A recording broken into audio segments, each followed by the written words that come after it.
오늘 본문의 이야기는 교회가 세워진 이후에 가장 중요한 결정을 내린 공회라고 하죠. 우리 유대와 이방인 교회가 함께 모여 회의한 중요한 회의를 소개하고 있습니다. 회의의 안건은 이것이었습니다.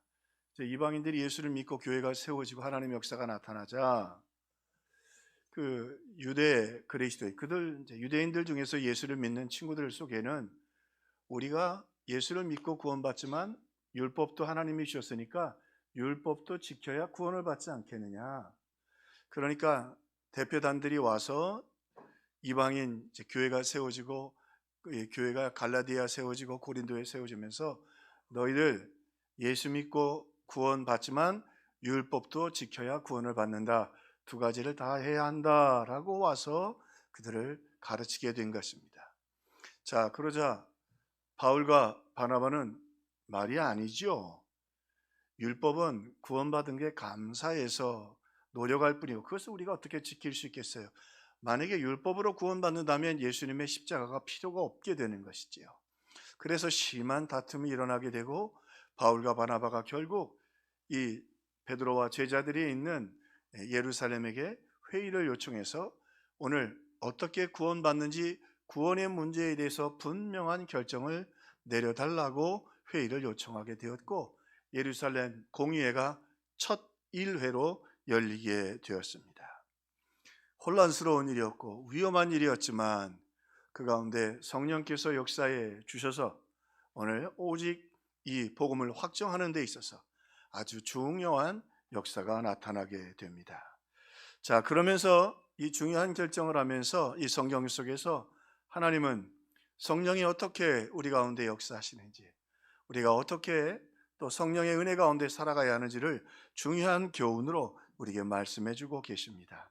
자, 이 중요한 사건 속에서 성령은 어떻게 우리 가운데 역사하셨는가? 먼저 오늘 본문에 보니까 성령의 용사들을 세워주셨습니다. 용사라는 것은 전쟁하는 사람들이죠. 바울과 바나바를 세워주셔서 이 유대주의 기독교인들의 잘못된 것을 그렇게 분명하게 투쟁하고 싸우도록 해 주신 것입니다. 만약에 이러한 상황이 일어나서 그것들을 가르칠 때 조금 귀찮다고 번거롭다고 그냥 간과하고 내버려 뒀다고 한다면 잘못된 복음이 세워지게 될 것이고 그 복음으로는 구원받지 못하게 될 것입니다. 그러므로 이 바나바와 바울 용사를 세우셔서 오늘 하나님께서는 분명하고 선명하게 그렇게 복음이 무언가를 확정짓게 해 주셨습니다. 자, 이렇게 모임이 모여서 의장이 되었던 야고보가 아마 한 3일 이상 토론이 있었던 것 같아요. 그래서 듣고 설명하고 또 여러 가지 회의가 계속 진행되고 마무리를 할 쯤에 야고보가 베드로의 의견을 듣습니다. 그러면 우리가 결정을 이제 지어야 되지 않겠느냐? 그러기 위해서 수제자인 베드로의 이야기를, 예수님을 제일 가까이 했던 베드로의 이야기를 듣자. 그랬더니 베드로가 분명하고 선명하게 우리는 이방인들이 우리와 동일하게 주 예수의 은혜로 구원받는 줄을 믿노라. 은혜로 구원받는다는 거죠. 율법의 공로가 필요 없다는 겁니다. 율법은 구원받은 다음에 하나님을 기쁘시게 하기 위해서 오늘 지킨다고 하는 것입니다. 분명하게 베드로도 흔들림 없이 용사가 되어 어떻게 보면 그 많은 사람들이 모여서 이렇게 한편으로 치우쳐서 말하기 어려운데 강력하고 확실하게 그렇게 베드로가 용사가 되어 주었습니다. 훈장 많이 받는다고 해서 천국 가는 거 아니죠? 그 미국 사람들 참 배울 거 있습니다. 다른 게 아니라 그 기부할 때 보면요, 기부할 때 보면 뭐 몇백억, 몇천억, 뭐 이런 큰 액수로 막 과감하게, 딘젤 워싱턴 같은 분도 뭐 몇백억 재산, 그리스도인인데 말이죠. 아직도 영화 배우로서 굉장히 그 전성기에 있는데 자기 재산을 전부 다 그 자기 고향과 흑인들을 위하여 다 기부하는. 그렇지만 구원은 기부를 많이 했다고 해서 받는 거 아니거든요. 아무리 부족해도 예수의 이름으로 구원받는 걸 믿으시기를 주님의 이름으로 축원합니다. 자, 그렇게 그 야고보가 이제 성안을 짓기 위해서 이방인들에게 복음이 증거되는 이야기들을 바나바와 바울을 통해 듣고 베드로의 말을 듣고 이제 성안을 지으려고 합니다.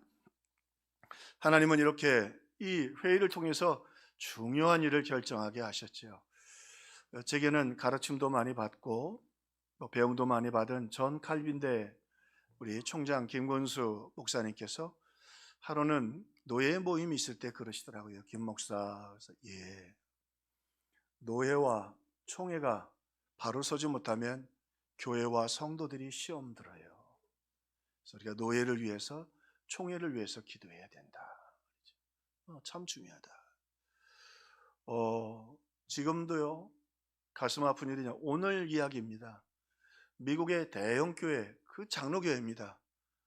몇몇 목사들이요, 유대인과 우리는 하나다 말이죠. 그래서 유대인들은 아브라함의 자손이기 때문에 예수님이 재림하시고 나서 천국 지옥을 갈릴 때에 한 번 더 그들에게 예수 믿을 수 있는 기회를 주신다는 거예요. 성경에 그런 이야기가 있습니까? 없습니까? 네, 거짓말이죠. 심지어는 목사예요. 대형 교회 몇만 명 모이는 목사인데 이분은 또 뭐라 그러냐면 무슬림이 믿는 하나님과 우리가 믿는 하나님이 같은 하나님이니까 거기도 구원이 있다는 거예요. 그러면 예수님이 십자가를 도대체 왜 지셨겠어요? 지금도 여러분 우리 세대에도 종교다원주의와 잘못된 신앙을 이 마귀가 교회 가운데 심어놓는 것을 보게 됩니다. 그러므로 한편 우리가 이렇게 정말 말씀에 서 있는 총회, 노예 안에 있는 게 얼마나 감사한지. 심지어는 여러분 우리나라 가운데도요, 이제 이 혼란 속에서 통일교도 형제가 아니냐, 또 신천지도 하나가 돼서 같이 일해야 되지 않느냐. 아닙니다. 오늘 우리는 정말로 오직 예수 그리스도로만 구원받는다고 하는 주님의 말씀대로 성경 위에 굳건히 서서 걸어가야 될 것입니다. 그래서 예수님도 분명히 말씀하셨어요. 내가 곧 길이요 진리요 생명이니 나로 말미암지 않게는 아버지의 올 자가 없느니라. 어떤 번역에서는 아버지께로 갈 자가 단 한 사람도 없단 말이죠. 여러분 한동안 그런 일이 있었죠. 우리 장로님 암 환자들을 위해 기도했는데 이 약 먹으면 암 수술 안 받아도 된다고 뭐 이런 가짜 광고들이 있었어요. 그런 사람들은 뭐라고 그래요? 세 글자로 사기꾼. 더 나가서 좀 심한 말이 있으면 좀 더 심한 말을 해도 돼. 암이면 수술 받아야죠. 항암 치료 받아야지요. 그게 정도, 그래야 치료받는 길이지요. 오늘 예수 아니면 구원받을 수가 없어요. 하나님이 세상을 이처럼 사랑하사 독생자를 주셨으니 이는 저를 믿는 한 사람, 믿는 사람마다 구원합니다. 또 다른 이름을 우리에게 주신 일이 없나니 천하에 사람 중에 구원받을 만한 다른 이름을 우리에게 주신 일이 없단 말이에요. 오직 예수의 이름으로만 구원받는다는 사실을 믿으시기를 주의 이름으로 축원합니다. 자, 우리 명절을 우리 다가오면서 저와 여러분도 오늘 말씀을 기억하면서 이렇게 우리도 성령의 용사들이 되어야 한다. 여러분 가족들, 믿지 않는 가족들 예수 믿어야 구원받습니다. 할렐루야. 오늘 말씀을 들으면서 여러분이 용사가 되어 복음을 전하고 복음으로 구원하고 목사님이 가서 해주실까 장로님이 가서 해주실까 안 됩니다. 여러분 기도해서 복음의 용사로 구원의 역사들이 이 명절을 통해 여러분 가정과 태신자들에게 일어나기를 주님의 이름으로 축원합니다. 자, 오늘 말씀을 좀 세밀하게 살펴봐야 합니다. 성령의 용사들 그리고 여기 성령의 능력의 사람들이 소개됩니다. 복음이 확정되고 교회가 하나 되었습니다. 이방인들에게 구원의 문이 열리고 그들이 이제 마음껏 복음의 역사들을 이룰 수 있게 되었습니다. 또 하나 이 본문 속에 중요한 건 교회가 민주적인 과정을 통해서 어떤 의사를 결정해야 된다는 것. 아마도 3일 내지 4일 정도 토론이 있었던 것 같습니다. 그리고 그 토론의 핵심은 뭐냐면 누가 더 지지하는 편이 많으냐가 아니라 과연 어떤 진리가 성경의 말씀이냐라고 하는 거예요. 그래서 3일이 넘는 토론을 통해서 성경에 비추어서 그들이 구원의 확실한 복음을 확정짓게 됩니다. 자, 그런데 오늘 본문을 가만히 보면 사탄도 참 교묘합니다. 이 일이 깨어뜨리기 위해서 사탄이 무서운 올무들을 그들 가운데 두었습니다. 자, 먼저 상황을 보면 이제 마무리를 하기 위해서 3일이든 4일이든 마무리의 의장이었던 야고보가 이제 먼저 바울과 바나바에게 이방인들에게 일어나는 일들을 듣습니다. 거기 성령의 역사가 있고 그들이 구원받는단 말이죠. 그 성령의 역사, 하나님이 하신다는 걸 소개했습니다. 그러므로 이방인들도 오직 믿음으로 구원받는다는 사실을 이야기합니다. 자, 그리고는 베드로에게 묻습니다. 베드로, 당신은 예수님을 제일 가까이서 모셨는데 당신의 생각은 어떻습니까? 그런데요, 요 앞에 사건이 하나 있었어요. 물론 학자들마다 좀 다르긴 하지만 공의회가 있기 전에 갈라디아서에 보면 지금 베드로에게 이 바울에게 내려와서 이방인들 교회에게 율법을 지켜야 한다고 말하는 율법주의 그리스도인들이 바울과 바나바에게 내려올 때 베드로가 거기 있었어요. 이방인들과 식사하면서 베드로가 당신들도 구원을 받고 하나님의 자녀입니다 라고 설명을 하면서 그들을 환영했는데, 이 골치 아픈 소위 말하는 할레파 그리스도인들이 내려오니까 골치 아프잖아요. 그러니까 베드로가 슬쩍 일어나서 자리를 피했어요. 베드로가 피하니까 바나바도 피했죠. 여러분, 저희 교회는 그래도 비교적 은혜스러워서 그런 분이 없습니다만 그 교회마다 골치 아픈 사람들이 있습니다. 자기 고집 부리고 자기 생각대로 움직이고 말이죠. 예. 이게 골치 아픈 애가 좀 피한 거예요. 그런데 이게 용사인 건 좋은데 이 용사가 또 문제가 있네.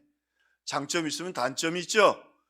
이 바울이 말이죠, 베드로를 사람들이 보는 앞에서 면박을 했어요. 왜? 당신 그렇게 앉아서 이방인들과 밥 먹다가 일어나서 피하면 지금 이 사람들이 와서 예수도 믿고 율법도 지켜야 된다고 말하는데 당신이 그 의견을 동조하는 것처럼 느껴지지 않느냐. 이방인들이 무시를 당하는 게 되지 않느냐. 그리고는 막 성격도 막 나이 차이도 한 10살 이상 난다고 하는데 말이죠, 베드로를 막 대놓고 면박을 주었어요. 물론 어떤 학자들은 공의회 다음에 있었다고 하네요. 공의회 다음에 있었다면 베드로는 더 마음이 넓은 사람이죠. 그렇죠? 자, 그런데 오늘 사건으로 다시 돌아가 보면 지금 의견을 내는 사람이 누구냐면 바울과 바나바예요. 지금 베드로가 어떻게 말하느냐에 따라서 방향이 달라지거든요. 기회가 왔죠. 이놈의 자식들 버릇없이 네가 나를 면박을 줘? 너도 한번 당해봐라 이놈아. 얼마든지 바울의 말을 그렇게 반박하고 창피를 줄 수도 있었어요. 그런데요, 오늘 보면 온 무리가 가만히 있어 베드로가 이야기한 다음에 시끌시끌하잖아요. 얼마나 많은 사람들이 모여서 3일 동안 4일 동안 토론했어요. 베드로가 그들을 잠잠하게 해놓고 뭐라고 얘기했냐면 이 사람들 이야기를 좀 더 들어봐라. 하나님이 어떻게 일하셨는지 좀 가만히 있어라. 여러분, 그러니까 베드로가 성령의 사람이에요. 좌충우돌 그저 늘 부족한 것 같지만요, 오늘 그래도 복음 붙잡고 참 복음 전하고 감옥에 가고 열심히 용사가 되어 싸우는 그 어린 베드로가 바울이 기특해 보이는 거예요. 그 배려해주고 참 가슴이 큰 사람이죠. 그 바울이 더 설명할 수 있도록 시간을 또 내어줘요. 그래서 바울이 또 설명을 해요. 하나님이 이렇게 역사하지 않아요. 본인은 공개적으로 면박을 당했고 아주 개인적으로라도 불러서 얘기를 하면 좋지. 그 면박 주면 되겠어요. 그럼에도 불구하고 오늘 이 베드로가 얼마나 성령 안에서 변화되고 아름다워져 있는지, 그래도 복음 전하려고 애쓰는 그 바울, 부족한 걸 왜 모르겠어요? 왜 안 보이겠어요? 자기에게도 실수를 했어요. 그렇지만 오늘 하나님이 세운 그 어린 바울, 그를 아주 소중하게 세워지고 복음이 확정되는데 큰 일을 이루는 것을 보게 됩니다. 자, 오늘 그래서 그 이야기를 갈라디아서에 아예 바울이 썼어요. 게바가 안디옥에 이르렀을 때 책망받으리 있기로 내가 그를 대면하여 책망하였노라. 바울은 베드로를 공개적으로 책망했지만 결정적인 순간 베드로는 바울을 품어주고 이해해주고 그가 복음을 설명할 수 있도록 기회를 주었어요. 2000년 세월 속에서 교회가 세워지는 건 바로 이 성령의 사람들, 이 아름다운 신앙의 열매들이 있었기 때문이지요. 자, 조금 더 한 걸음 더 나가서 오늘 본문을 읽으면서 조금 세밀하게 읽고 관찰력이 있는 분은 질문을 하나 던질 거예요. 무슨 질문이냐면, 아무리 생각해도 첫 공의회 의장은 누가 되는 게 맞아요? 베드로가 되는 게 맞지요. 복음에 대해서도 제일 잘 알고 예수님의 수제자 아닙니까? 그런데 공의회 의장이 누구예요? 야고보예요. 근데 이 야고보는 예수님, 요한의 형제 야고보가 아니라 예수님의 친동생 야고보예요. 그런데 이 야고보는 큰 약점을 가지고 있어요. 그 약점이 뭐냐면 예수님의 친동생이긴 한데 예수님 살아계실 동안에 예수님 쫓아다니면서 미쳤다고 그랬어요. 신성모독을 한 거죠. 그리고 예수님 부활한 모습 속에서 믿음을 갖게 되고 그가 이제 그 예수님의 다시 제자가 되어서 교회들을 섬겼는데, 그러니 무슨 어디 가서 큰 소리 치겠어요. 자기 과거를 다 하고 다닌 말이 있는데, 한 짓이 있는데. 근데 어쨌든 이 야고보가 참 겸손하고 충성스러웠다고 그래요. 그러니까 유대인들의 입장에서는 이 사람을 참 귀하게 여길 수밖에 없지요. 그런데 한번 보세요. 이 베드로는요, 가는 데마다 밖으로 다 엎어놓고 다니고 있어요. 그래서 의장이 못 되는 거예요. 자, 먼저 베드로 이름이 뭐냐면, 베드로의 이름이 뭐예요? 원래 이름은, 히브리식 이름은 시므온이에요. 시므온의 이름을 헬라식으로 말하면 시몬이에요. 그럼 베드로는 예수님이 개발하고 졌는데 이건 헬라식 이름이에요. 근데 베드로는 헬라식 이름을 부르고 다녔어요. 요한은 히브리식 이름이에요. 그러니까 유대인들이 보기에, 정통 유대인들의 보기에는 베드로는 배운 것도 없지만 이거 설치고 다니는 거예요.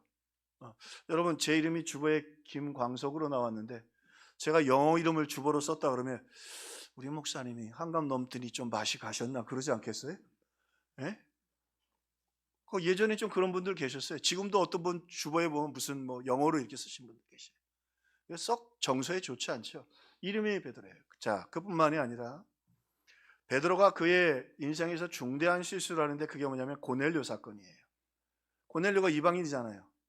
미시나라고 하는 유대인의 전통에 보면 정통 유대인들은 이방인들과 같이 식사를 하면 안 돼요. 왜? 그들로부터 악한 영이 옮겨오고 죄가 옮겨오고, 그래서 유대인들은요, 외부에 나갔다 들어오면 먼지를 털어요. 왜? 사탄의 역사가 들어오지 않도록. 그러니까 어떻게 보면 굉장히 믿음으로 살려고 애쓰는 모습들이 있었던 거예요. 먼지를 털을 정도인데 이방인들과 밥 먹겠어요? 그런데 한번 이 정통 유대인들 입장에서 한번 보십시다. 고넬료를 부르면 좋을 텐데 베드로가 갔지요. 그리고 갖고 그가 유대인으로서 조금 유대인들을 배려한다면 그 복음 전하고 세례 주고 밥 먹지 말고 나와야지. 저도 이렇게 요즘 결혼식장이 식사비가 하도 비싸가지고 여기 가가지고 축금이 정해져 있잖아요, 교회에서는. 그러면 밥 안 먹고 올 때가 좀 덜어 있어요. 축금은 얼마 안 되는데 축금 내봐야 우리 집사람하고 나하고 밥 먹고 오면 축금보다 훨씬 더 돈 많이 되니까 조금 미안해가지고 눈치 보고, 눈치도 있어야 될 줄로 압니다. 아멘을 하지 마세요. 그거 아멘할 일은 아닙니다만. 근데 이 베드로는 눈치도 없어. 고넬료의 집에 가서 밥 먹을 정도가 아니라 뭐예요? 최소한 3일을 거기 잡니다. 이건 유대인에 대한 굉장한 모독이었어요. 굉장한 모독이었다. 거기다가 피장이 시몬의 집에서 자지요. 피장이 시몬은 가죽을 만들어, 자기들도 가죽을 쓰니까 원수 취급은 하지 않지만 저 바닷가나 마을 끝에, 마을 변두리에 피장이 드는 피냄새 나고 그런다고 말이죠. 그러니까 인간으로 얘기하면, 사람으로 얘기하면 최바닥 인생이에요. 거기 가서 밥이나 먹고 오든지, 유대인이니까 밥은 먹을 수 있잖아요. 거기 또 자고 오네. 여러분, 이런 일들이 유대인들에게는 아주 불편한 거예요. 저거 못 배워가지고 말이죠. 저렇게 산단 말이죠. 생각해보면 유대인들의 입장에서도 일리가 있어요. 근데요, 우리가 이 성령의 사람 수제자를 왜 예수님 베드로를 그렇게 귀하게 여기셨느냐? 우리 주님이 베드로에게 물어보시죠. 갈릴리에서 시몬아, 이 사람들보다 나를 더 사랑하느냐? 이 사람들보다 나를 더 사랑하느냐? 베드로는요, 예수 복음을 전하고 예수님을 높이기 위해서는 자기를 제일 존중해 줬던, 사실은 베드로를 유대인들이 굉장히 존중해 줬죠.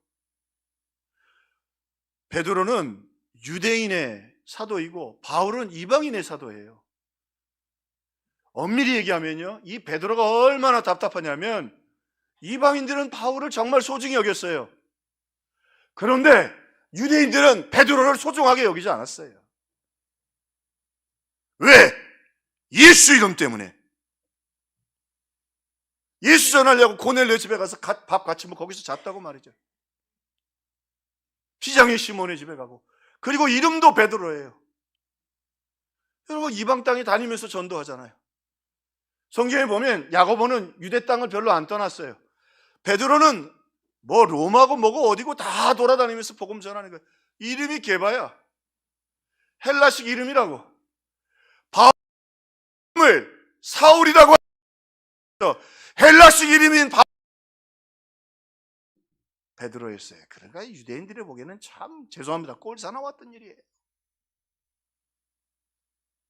더욱 한 걸음 더 나가면요, 성경이 얼마나 무서우냐면 베드로라는 이름이 마지막 불려주는 게 여기입니다. 사도행전에서는 베드로 이름이 안 나옵니다. 근데 마지막 야고보가 얼마나 성숙한 사람인가, 베드로를 부르면서 베드로라고 부르지 않고 뭐라고 불러요? 오늘 본문에 보니까 시므온이 우리에게 말할 것이다. 그러니까 지금 이 공동체를 하나를 만들어야 하는데 마음이 상한 유대 그리스도인들 입장에서는 역시 야고보네, 이런 인격이 필요합니다. 그래서 만장일치로 이 사람이 때로는 진리의 문제보다 감정의 문제가 상하는데 참 그 겸손하게 싸밀 줄 아는 사람이었어요. 여러분, 명절을 맞아 여러분 가신 그곳에 복음의 용사로 여러분을 통해 반드시 구원의 역사가 있기를 주의 이름으로 축원합니다. 여러분 가셔서 깨어진 가정은 여러분이 회복하고, 그저 깨어진 부모와 자녀의 관계, 요즘 부부관계보다 힘들게 부모와 자식 관계라네요. 자식과 자식의 관계, 여러분을 통해서 회복되는 은혜가 있기를 주님의 이름으로 축원합니다. 성령의 능력은 회복하게 하는 거예요. 불가능한 일들을 참 아름답게 하죠. 그래서 하나를 만들어요. 그런데 이 베드로는 가는 곳곳마다, 그래서 베드로는 마지막에도 유대인들에게 지지를 못 받아요. 그런데 주님 말씀하신 대로 시몬아, 이 사람들보다 나를 더 사랑하느냐? 그러합니다. 주님, 내가 주님을 사랑하는 줄 주님께서 아십니다. 베드로가 다 등집니다. 예수님 한 분만, 예수님 한 분만 높이고 그 복음만 전하려고.